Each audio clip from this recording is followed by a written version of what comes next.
With example 4, we are looking at 264 under our radical symbol.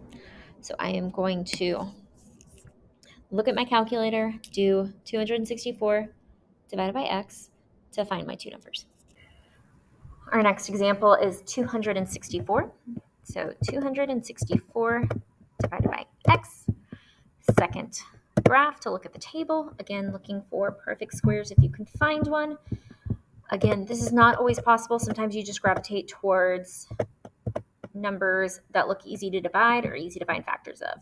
I do see a perfect square. It is small, but that's okay. We have 4 and 66. 66, I think, will be an easy number to work with. So I'm going to do 4 and 66 as my two factors. Okay, on the calculator, we decided we were going to use 4 and 66. 4 is a perfect square of 2, so that gives me a pair of 2's to use.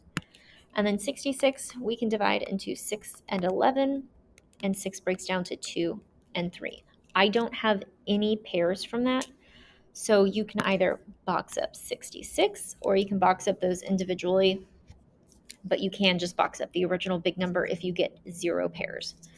So on the outside, we have 2. On the inside, we have root 66. And then for example 5, you can again do this on your calculator. I'm going to talk about how you can do this without. You don't have to find a perfect square. Sometimes you aren't going to be able to find a perfect square. So sometimes it's easier to jump for numbers that you can think of factoring easily. So for this 180, I see it ends in a 0, so I know it's divisible by 10. So I have 10 and 18. 10 is going to break down to 5 and 2. 18 is going to break down to 2 and 9. That gives me a pair of 2's. I'm going to keep going though because I have that 9. That 9 is a perfect square of 3 and 3. So I have another perfect square.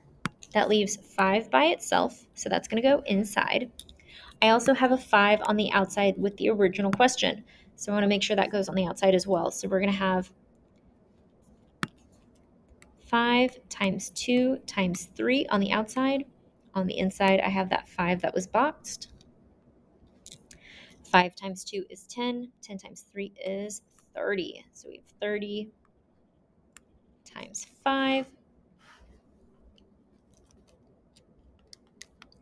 30 times root 5, I should say. And again, you can use your calculator, plug those in, and make sure that is our correct final reduction.